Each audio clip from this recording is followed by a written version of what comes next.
You know how that expression goes, another day where David Popovici makes you question everything you know about swimming. Let's talk about that 200 freestyle. 17-year-old swimming sensation David Popovici just won a European title in the men's 200 freestyle with an absolutely staggering 1:42.97. That swim improves his time from his gold medal winning performance at this year's Worlds and re-breaks his own world junior record. I know that swims in the 1:44 range have been winning world and Olympic titles for years now, but hey, I'm sure that those 18 and others can crack this time in, like a year or two?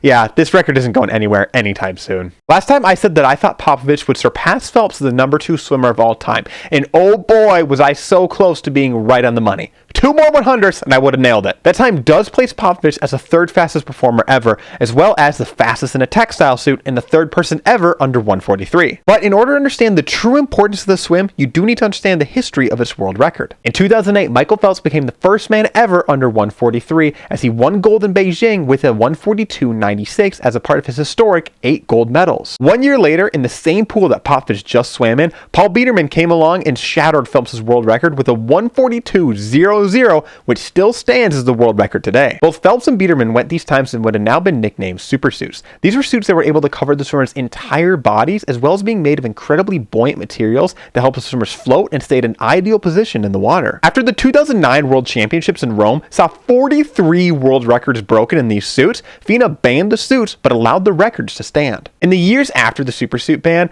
we saw a glimmer of hope that maybe the 200 free would get back down to the supersuit era times when France's Yannick Agnel won the 2012 Olympics in a 1:43.14. However, nearly a decade after that swim, the entire field of men's 200 free seemed stuck in the 1:44 to 1:45 range. In 2013, Agnel won a world title in a 1:44.2. In 2015, James Guy won a world's gold in a 1:45.1. At the 2016 Olympics, Sun Yang won in a 1:44.6. 2017 World saw Yang win another gold in 1:45.0. At 2019 Worlds, Danis Ropsis actually touched first in a 1:44.6, but he was disqualified due to a twitch on the blocks, meaning that Yang won another gold in a 1:44.9. And at the 2020 Tokyo Olympics, we saw Tom Dean outtouch countryman Duncan Scott 1:44.22 to 1:44.26, which represented the biggest leap forward since those London Olympics. Then Popovici decided that I guess he got bored of the endless sea of 1:44 point whatever swims and won gold at this year's World Championships in a 1:43.21. And that brings us to today, where this superstar just became the first man ever under 1:43 in a textile suit and was only 1/100 slower than Michael Phelps was in his prime. Popovici swam this race very differently than it did at Worlds. At Worlds, he was out fast and held on strong. Here, he was actually slower on the first 3 50s,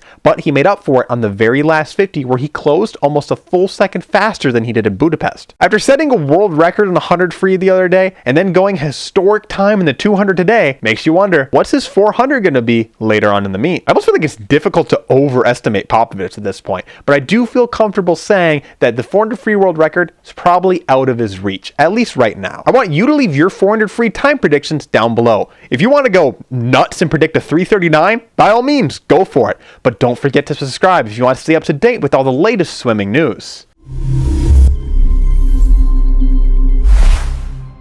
If you want to go nuts and predict a 139, nope, not yet at least.